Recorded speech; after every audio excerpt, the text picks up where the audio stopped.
Hi masters, hi friends. అందరికీ ముందుగా నా యొక్క హృదయపూర్వక నమస్కారాలు తెలియజేస్తున్నాను. స్వాధ్యాయం బుక్ రీడింగ్లో భాగంగా యోగులతో నా ఆత్మకథ పుష్పప్రకాష్ అత్య గారిచే వ్రాయబడినటువంటి పుస్తకం నుంచి ఎంతో చక్కటి జ్ఞానాన్ని తీసుకుంటున్నాం కదా. సో మరి ఈరోజు జ్ఞానం తీసుకోవటానికి అందరూ సిద్ధమైన చక్కగా ధ్యానంలో ఉంటూ ఈ జ్ఞానాన్ని స్వీకరించవలసిందిగా కోరుచున్నాను.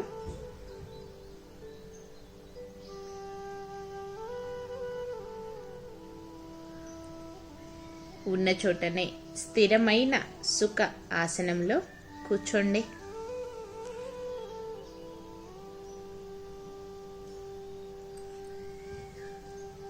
వేళ్ళల్లోకి వేళ్ళు పెట్టుకోండి. వెన్నుపూస నిటారుగా ఉంచండి.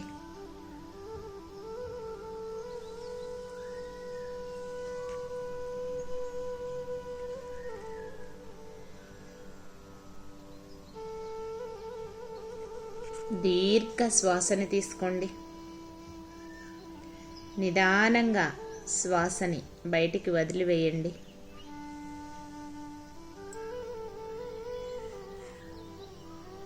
మరొక్కసారి దీర్ఘ శ్వాసను తీసుకోండి.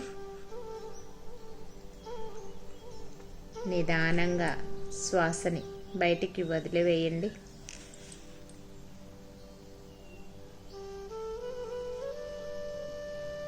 ఇంకొకసారి దీర్ఘ శ్వాసని తీసుకోండి. నిదానంగా శ్వాసని బయటికి వదిలివేయండి.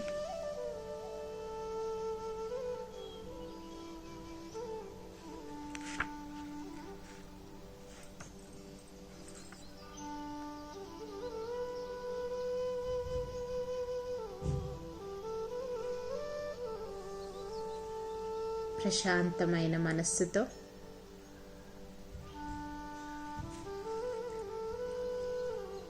ఏకాగ్రతతో చక్కగా సహజంగా జరిగేటటువంటి శ్వాసని గమనిస్తూ శ్వాసతో అనుసంధానం. My dear friends and dear masters,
okay my dear masters and my dear friends, చక్కగా ధ్యానంలో ఉంటూ ఈ జ్ఞానాన్ని స్వీకరించవలసిందిగా కోరుకుంటూ సెక్షన్ని స్టార్ట్ చేస్తున్నాను.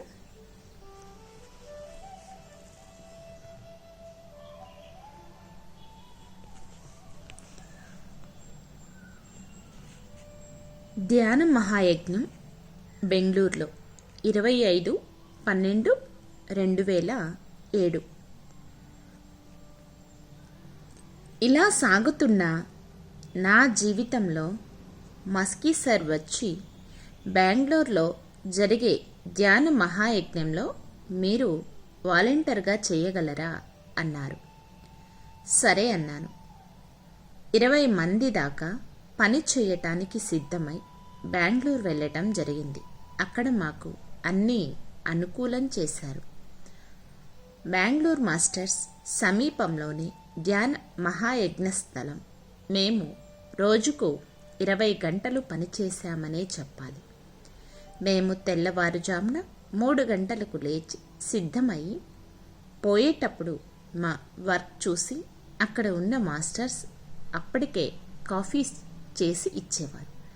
అక్కడికి వెళ్ళిన తరువాత వచ్చేవారిని సరిగ్గా లైన్గా పంపిస్తూ వాలంటీర్గా పనిచేసి మరి ధ్యానం క్లాసులకు వెళ్ళటం, తరువాత మా దగ్గరకు వచ్చిన వారికి జ్ఞానం అందించటం.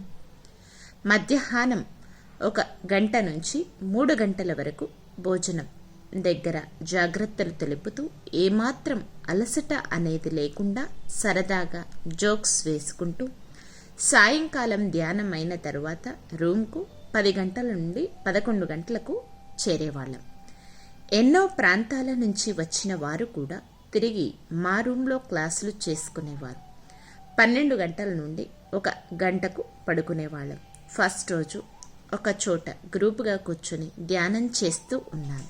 పత్రి గారు ఒక చిన్న పుస్తకం ఇచ్చి దీని గురించి వాళ్లకు క్లాస్ చెయ్యి అన్నారు. మొదటి పేజీ మీద సృష్టి రహస్యం అని ఉంది. అంతే.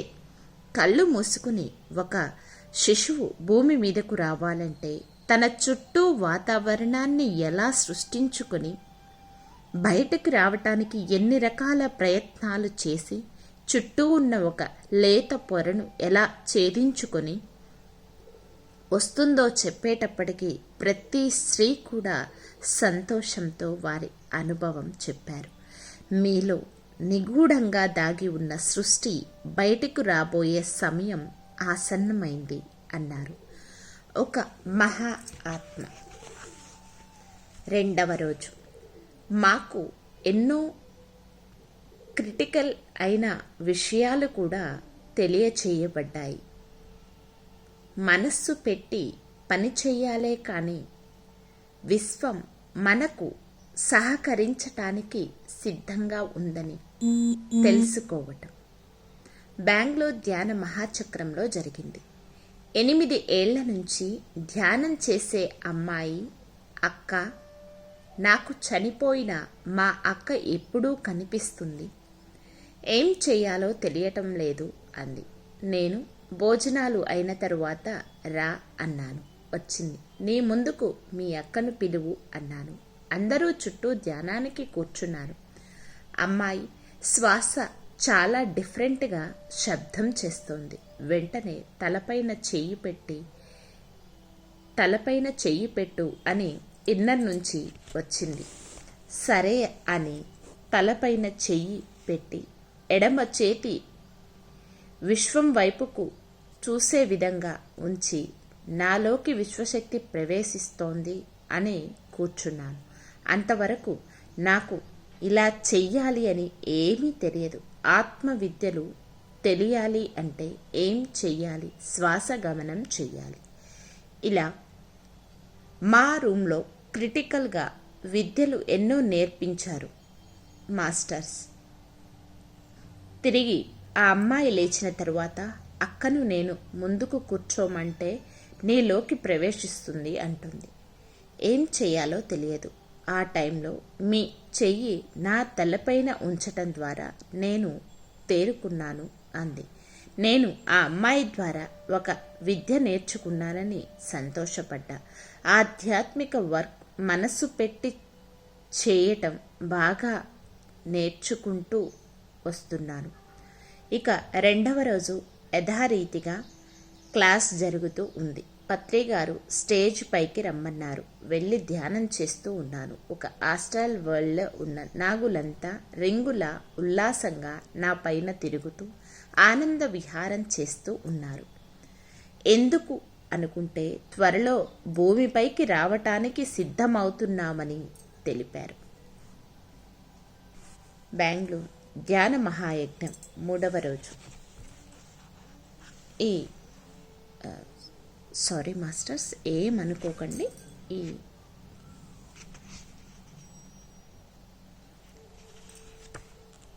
బెంగళూరు ధ్యాన మహాయజ్ఞం 3వ రోజు. ఇక్కడ 116 పేజీ ప్రింట్ మిస్ అయిందండి నా బుక్లో. సో మనం ఇది 1115లో స్టార్ట్ అయింది. 1116, 1117, 1118 హాఫ్ పేజీ వరకు ఉంది. ఈ బెంగళూరు ధ్యాన మహాయజ్ఞం 3వ రోజు జరిగినటువంటి విషయాన్ని నేను ఈ పేజీ నాకు అందిన తర్వాత నేను మీకు ఈ జ్ఞానాన్ని పంచుతాను. ఇదొక్కటి స్కిప్ చేస్తున్నాను. 3వ రోజు ఏం జరిగింది అనేది బెంగళూరులో తర్వాత తెలుసుకుందాము. దయచేసి ఇది నన్ను మన్నించండి. చక్కగా ధ్యానం కంటిన్యూ చేస్తూ రిమైనింగ్ క్లాస్ని ఫాలో అవుతాము. బళ్ళారిలో వైకుంఠ రథం 2008 ఇంకొక అనుభవం. నేను, ప్రభా మేడం, డాక్టర్ రత్నం గారు బళ్ళారి దగ్గర కంప్లీ నుంచి ఎమ్మిగనూరులో వెంకటలక్ష్మి మేడం గారు 41 రోజుల క్లాస్ పెడితే వెళ్ళాం. క్లాస్ చాలా బాగా అయింది. సాయంకాలం 6 గంటలకు తిరుగు ప్రయాణం చెయ్యటానికి బస్ కోసం ఊరి చివరకు వచ్చాము. వారి అబ్బాయి బస్ రాలేదు, టైం దాటిపోయింది. ఎలా అంటుంటే మాస్టర్స్ ఊరుకోరు, మనకు ఏదో విధంగా సహాయం చేస్తారు అంటున్నాను. 7:30 నుండి 8 గంటల మధ్యలో మా ముందు ఒక వైకుంఠ రథం వచ్చి ఆగింది. వస్తారా అడిగారు. ఇంక వేరే అవకాశం లేదు సరే అని వెనుక భాగంలో కూర్చున్నాము. డాక్టర్ రత్నం గారు ఏమిటి శవాలను పడుకోబెట్టే చోట కూర్చున్నాము అన్నారు. సరే, మన అవసరం లేనిదే మనకు ఈ వైకుంఠ రథం రాదు. దీనిలో ఉన్న ఏ ఆత్మలకైనా జ్ఞానం ఇవ్వటానికో లేదా పైకి సాగనంపటానికో వచ్చి ఉంటుంది అని ధ్యానానికి కూర్చుని భూలోకంలో ఉన్నామని ఆలోచన ఉన్న వారి ఆత్మలకు జ్ఞానం ఇలా ఇచ్చాను. మీకు ఈ భూమి శాశ్వతం కాదు, మీ పని అయిపోయింది. శరీరాలు వదిలేశారు. మీ వాహనమైన మీ శరీరం పంచభూతాలతో కలిసిపోయింది. కానీ నేను ఉన్నాను అని ఊహ వలన మీరు పైకి పోయే ఆలోచనే రాక ఇక్కడ ఉన్నారు. మీకు కాంతులు చెబుతున్నాయి మీరు ఇంకా వెళ్ళవచ్చు అని.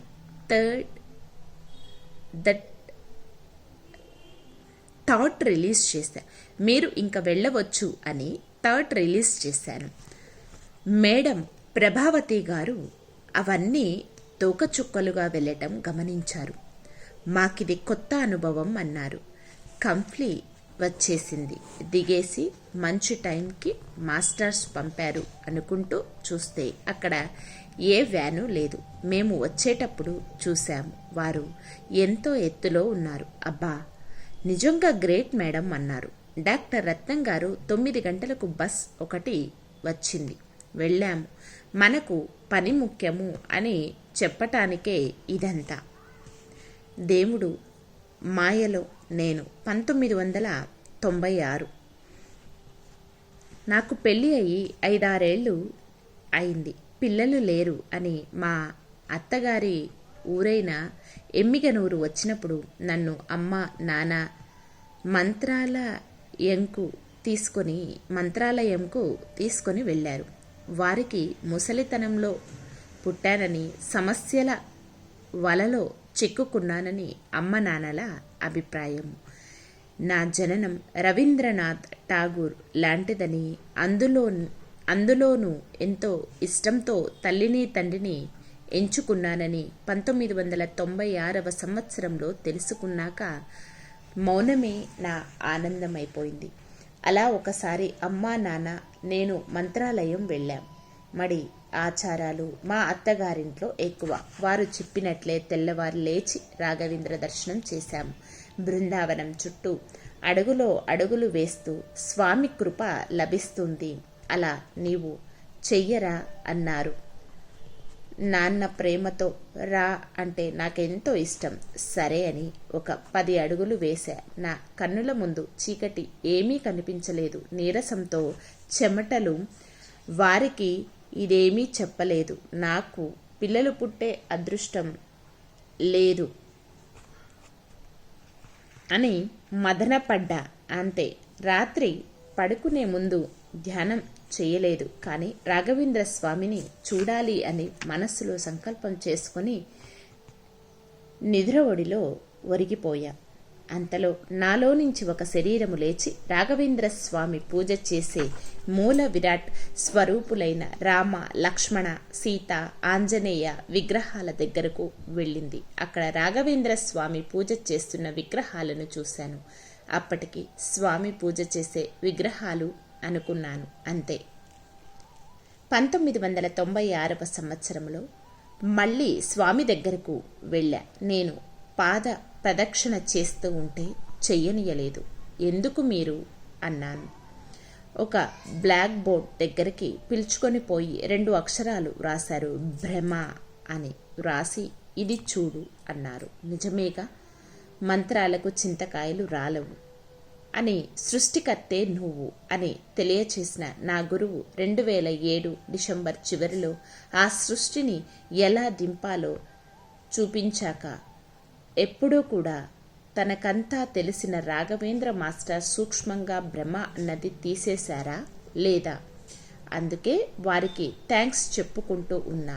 ఈనాడు తన మనస్సే బృందావనమని తెలియచేశారట. బృందావనం చుట్టూ తిరగమని కాదు, రాసక్రీడలో ఉన్న కృష్ణుల్లా ఉండాలి మదిలో. అంతే కదా మరి. ఒక్కొక్క గురువు ఒక్కొక్క రకంగా తెలుపుతూ ఉంటారని తెలుసుకున్నా. హనుమ మాస్టర్ ఎప్పుడూ మా ఇంట్లో తిరుగుతూనే ఉంటారు. నేను కూర్చున్నప్పుడు వారిని గమనిస్తూ అలా ఇలా తిరుగుతూ ఉంటే, ఈయనకేమీ పని లేదా, రాముడు చుట్టూ భక్తితో తిరుగుతూ ఉంటాడని తెలుసు, కానీ నా చుట్టూ ఎందుకు తిరుగుతున్నట్లు అని నాలో నేను నవ్వుకుంటుంటే, నాకు వేరే పని లేదు అనుకుంటానేమో. ఇదే నా పని. నేను ఆత్మను అని నమ్ముకున్న వారి ప్రతి ఒక్కరిని గమనిస్తూ ఉంటాను. నేను కాదు, వాయుపుత్రుడే. మీరు కూడా వాయుపుత్రులే అన్నారు. ఇలా చెప్తూ పోతే 1000 మంది గురించి వ్రాయాల్సి వస్తుంది. ఇంకా దుర్గమ్మ, మారమ్మ, సుంకులమ్మ ఇలాంటి వాళ్ళంతా ఊరిని కాపాడటానికి ఉంటే, మనలో ఉన్న మహాశక్తి మనల్ని ఎప్పుడూ కాపాడుతూనే ఉంటుంది. అందుకే నా గురువు దారిలో నడుస్తూ మీకు చెబుతూనే ఎంతోమంది దేవతలు భూమిపైకి వచ్చారు. అది గమనించాలి మనం.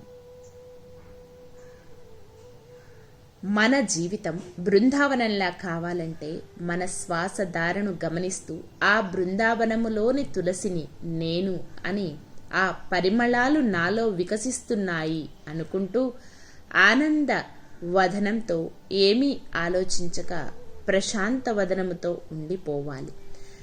తులసి చెట్టు మరి అలోవీరా ఈ రెండింటి మధ్యలో కూర్చుని ఈ పుస్తకం రాయటం జరిగింది. ఆ సుగంధ పరిమళాలుగా ఈ పుస్తకం మీ ముందుకు రావాలని బృందావనం మన అందరిది కాదా? సృష్టిలో మనకు అవసరమైన జ్ఞానాన్ని తీసుకునే వరకు కర్మబంధాలనే తొడుగు విప్పుకొనేదాకా కాలచక్రంలో తిరుగుతూనే ఉంటాము.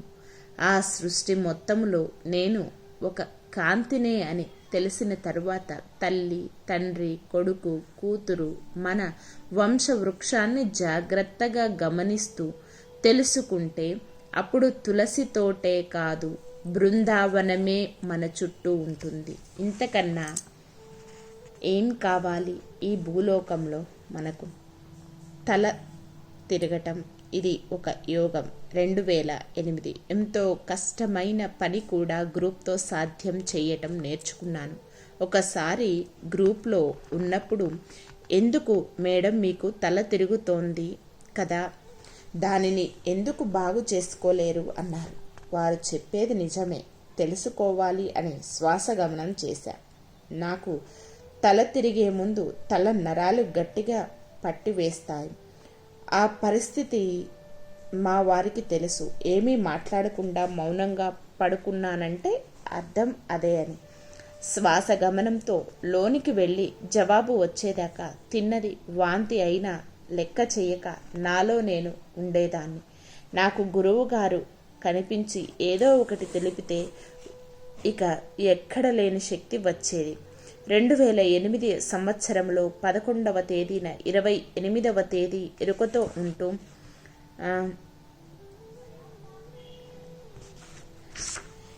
ఎరుకతో ఉండు అని అంతరం నుంచి వినిపించింది. సరే, ఇంకా వారం ఉంది కదా అని ఊరుకున్నా. ఆ రోజు రానే వచ్చింది. కానీ నేను ఆదమరిచా. మా అల్లుడు రాజేష్ వస్తే వాళ్ళ ఇంటికి వెళ్ళి కొద్దిసేపు ఉండి తిరుగు ప్రయాణం కోసం బయలుదేరాను. బండిపై కూర్చున్న కొద్దిసేపటికి నాలో పట్టుకోవటానికి కూడా శక్తి చాలటం లేదు. ఏమిటి హఠాత్తుగా ఇలా అయింది అనుకోగానే గుర్తు వచ్చింది, ఈరోజు 28వ తేదీ అని. తెలియగానే ఇల్లు రానే వచ్చింది. నాకు అప్పటికే చెమటలతో శరీరం అంతా తడిచింది. వెళ్ళి మంచం మీద పడుకున్నా. మా వారు అల్లుడు మాట్లాడుకుంటూ ఉన్నారు. ఎరుక ఉంది కానీ చూపు నాలోనికి ఉంచా. మా వారు ఏమిటి సాయంత్రం 7 గంటలకు పడుకున్నావు అని చేతి మీద చేయి వేశారు. ఎందుకు ఇంత చల్లగా ఉన్నావు, తలనొప్ప, జెండుబాం రాయాలా అంటూ కాళ్ళు ఏమిటి ఇంత చల్లగా ఉన్నాయి అంటున్నారు. మీరు చేయి ఉంచండి చాలు, ఇంకా ఏమీ వద్దు అన్నాను. సరే అని వారి మాటల్లో వారు ఉన్నారు. ఇంతలో నాలో పాదభాగంలో బొటను వేలు నుంచి ఒక్కొక్క అణువు నిలబడటం, ఒకటి వెనుక ఒకటి సైనికుల్లా అన్నీ బొట్టు భాగానికి రావటం, అక్కడ నుంచి తలభాగం వరకు అన్నీ సైనికుల్లా సహస్రారంలో చేరిపోయి చూడు, ఇలా సహస్రారంలో నుంచి వెళ్ళాలి.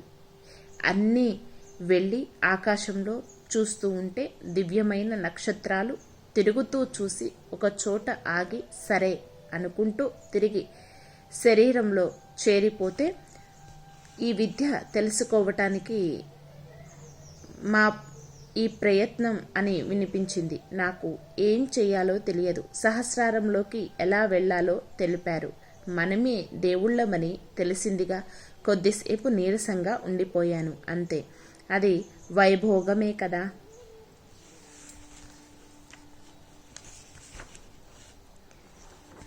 ధ్యాన మహిళా యజ్ఞం 2011. నేను మహిళగా ఒక గ్రూప్తో కలిసి యజ్ఞం చేయాలని సంకల్పం చేశాను. తరువాత నా అంతరంలోకి వెళితే పరీక్షలు ఎన్నో ఉన్నా పాస్ అవ్వటం ముఖ్యం. ఇది ఒక జన్మలో జపాన్ స్త్రీలా ఉన్నప్పటి కోరిక అంది. అన్నీ తీరుతూ వచ్చాయి. ధ్యానమా మజాకా? ఆఖరి జన్మ అంటే ఆషామాషీ కాదు అని తెలుసుకున్నాను. ధ్యానం మహిళా యజ్ఞం బళ్ళారిలో 2011 సంవత్సరంలో జరిగింది. అప్పుడు నేను రాజకీయం అంటే ఎన్నో తెలియని విషయాలు తెలుసుకున్నాను. ఆ ప్రోగ్రాం అయిన తరువాత గురువు గారితో కలిసి చెయ్యమన్నది మీరే, చేయించింది మీరే, నన్ను ఎందుకిలా అని మౌనంగా అనుకున్నాను. పత్రిగారు ఇలా అన్నారు, ఇలా టెన్షన్ ఎందుకు తీసుకోవాలి? అప్పటి నుంచి నేను ఆస్ట్రాల్గా ఎక్కువ పని చెయ్యాలి అనుకొని ఇంకా పూర్తిగా పైలోకాల గురించి ఆలోచన. నా డ్యూటీ గురువు గారు చెప్పినట్లే తూచా తప్పకుండా పాటిస్తూ ముందుకు వెళ్తున్నాను. అంతరంగంలోంచి ఎంతో తెలుసుకుంటూ ఉన్నా. కర్మ అనేది లేదు అని తెలిసేది ఎలా అనుకుంటుండగా మా పెద్ద అత్తయ్య గారు చనిపోయారు. మా మరిది రాత్రి 8 గంటలకు ఫోన్ చేశాడు. వెంటనే కర్మ అనేది లేదు, ఈ స్థితి దాటేశావు అని నా లోపల నుంచి ఎప్పుడైతే సమాధానం వచ్చిందో హ్యాపీగా ఫీల్ అయ్యాను. ఇది ఎందుకు చెబుతున్నానంటే, నేను ఆత్మను అని ఎవరికైతే నమ్మకం ఉందో వారంతా కూడా కర్మబంధాల నుంచి విడుదల అయినట్లే. మనకు చేతనైతే ధ్యానం చెయ్యటమే. ఆ ఆత్మ వెళ్ళిందా లేదా తెలుసుకోవటం పోలేదు అని తెలిస్తే గైడ్ మాస్టర్స్ని పిలిచి వీరికి వారి లోకానికి పోవటానికి నా వంతు సహాయం ఏదైనా చేయాలి, ఆ శక్తి అక్కడ పనిచేయాలి, ఆ శక్తి నాలో ఉంది అని ఏ ఆలోచన లేకుండా నేను నిమిత్త మాత్రం అని ధ్యానంలో ఉండిపోవటమే మనం చేయవలసిన పని. ధర్మవరంలో పిరమిడ్ ప్రారంభం 2011. సీనియర్స్ అందరికీ నేను ఎన్నో రకాలుగా థ్యాంక్స్ చెప్పాలి. వారి దగ్గర నేను ఎంతో నేర్చుకున్నాను. ఇంగ్లీష్ రాదు కాబట్టి నాకు ఫ్రెండ్స్ ధర్మవరంలో మేము ఎక్కడికి వెళ్ళినా శాంత, జయశ్రీ, మున్ని, రమ, స్వీట్, ఉమా అందరూ చిన్న పిల్లల్లా ఎంతో హ్యాపీగా ఆనందం పొందేవాళ్ళము. ప్రతి అనుభవం ఒక జ్ఞానమే, అంతకన్నా వేరే ఏమీ లేదు. అలా అందరూ కలిసి నాతో క్లాస్ చేయటం, ఒకరి నుండి ఒకరు తెలుసుకోవటం, రాత్రికి ఎవరి దారి వారిదే. ధర్మవరంలో సీనియర్స్ అంతా పత్రిగారితో కలిసి గొప్ప కార్యక్రమం ఏర్పాటు చేశారు. అక్కడికి బళ్ళారి వారితో కలిసి వెళ్ళాము. క్లాస్ అయిన తరువాత సీనియర్స్కి శాలువా, భగవద్గీత ఇచ్చి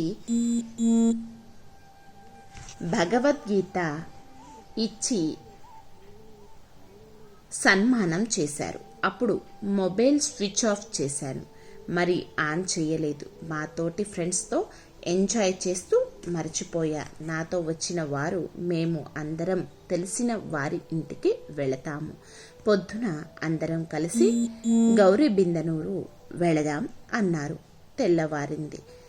ఒకటే వాన. అప్పుడు మొబైల్ చూస్తే ఆఫ్ అయింది. నా కోసం ఎదురు చూస్తూ ఉంటారు మా తోటి వారు అని తపనతో బయలుదేరా. ఒకటే చీకటి, మనిషి కానరానంత వర్షం. కాలు జారి పడిపోయా, చెయ్యి విరిగింది, అయినా వదలలేదు. నా తోటి వారితో కలిసి గౌరీబిందనూరుకు వెళ్ళాము. అక్కడ అప్పుడే క్లాస్ మొదలైంది. తరువాత భోజనం తినటానికి చెయ్యి రాలేదు. లక్ష్మీ మేడం కలిపి ఇచ్చారు. ఎలాగో ముగించేశా. మరి సార్తో పాటే బెంగళూరు బయలుదేరాం. ఫోన్ ద్వారా పరిచయమైన ఒక అమ్మాయి, మేడం మా ఇంటికి రండి అంది. వాళ్ళ ఇంటికి వెళ్ళాము. వాళ్ళ అమ్మగారు ఒక రోజంతా వదలలేదు. చూసారా, ఆత్మ ఎన్ని రకాల మలుపులతో బంధాలు ఏర్పరుస్తుందో. మాస్టర్స్ ఇలా కూడా సాయం చేస్తారా? ఆ అమ్మాయి డాక్టర్ దగ్గరకు తీసుకుపోయింది. చిన్న ఫ్రాక్చర్ అయ్యింది అని చెప్పి చేతికి క్లాత్తో కట్టుకట్టారు. మరుసటి రోజు ఆ అమ్మాయి వచ్చి మా అన్నయ్య వాళ్ళ ఇంటిలో వదిలి వెళ్ళిపోయింది. మా వారికి ఫోన్ చేసి చెయ్యి ఫ్రాక్చర్ అయింది అన్నాను. సరే, ఎక్కడున్నారు? ఇక్కడెవరున్నారు చేయటానికి? ధర్మవరంలోనే ఒక వారం ఉండిరా అన్నారు.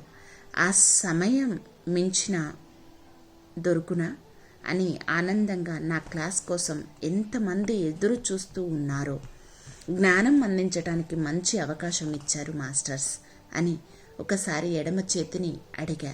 కుడి చెయ్యి పని అంతా నీ పైన పడింది కదా, ఏమీ అనుకోకు అని.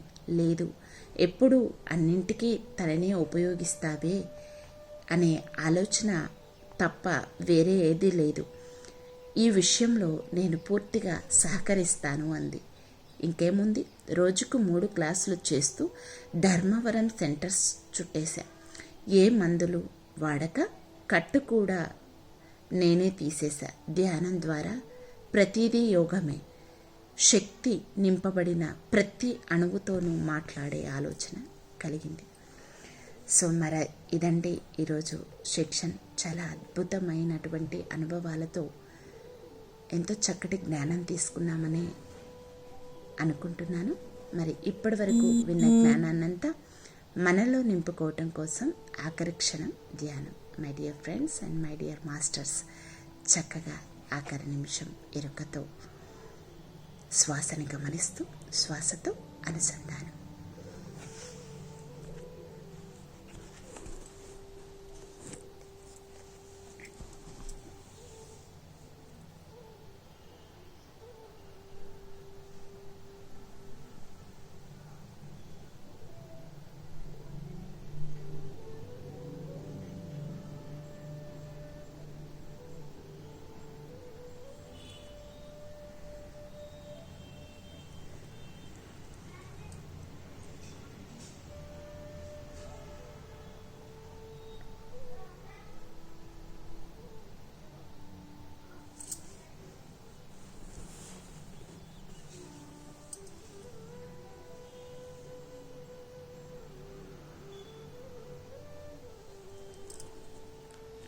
Okay my dear masters and my dear friends, ధ్యానం కంటిన్యూ చేసేవాళ్ళు చేయండి.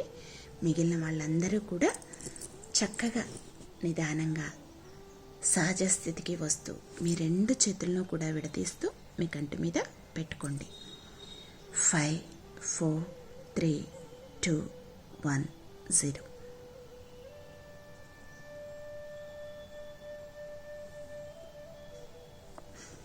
మీ 2 చేతులను మీ కంటికి ఎదురుగా పెట్టుకొని నిదానంగా కళ్ళని ఓపెన్ చేయండి. Thank you masters, thank you. ఇంత అద్భుతమైనటువంటి సెక్షన్ జరగటానికి సహకరించిన అందరికీ అన్నింటికీ నా యొక్క హృదయపూర్వక కృతజ్ఞతలు తెలియజేస్తున్నాను. Thank you everyone, love you everyone, thank you to all, love you to all, thank you universe, love you universe, thank you. మరొక సెక్షన్లో మళ్ళీ కలుసుకుందాం. 116 పేజీ ఈ బుక్ ఉన్నవాళ్ళు ఎవరైనా సరే క్రిస్టల్ దివ్య ధ్యాన మాతృత్వంలో ఒక ఫోటో పెట్టండి. అది బెంగళూరులో జరిగినటువంటి 3వ రోజు ధ్యాన మహాయజ్ఞం. రేపటి సెక్షన్లో ఫస్ట్ అది కంప్లీట్ చేసుకున్నాక కంటిన్యూ చేసుకుందాం క్లాస్. Thank you. సర్వేజన సుఖినో భవంతు. మరొక సెక్షన్లో మళ్ళీ కలుసుకుందాం.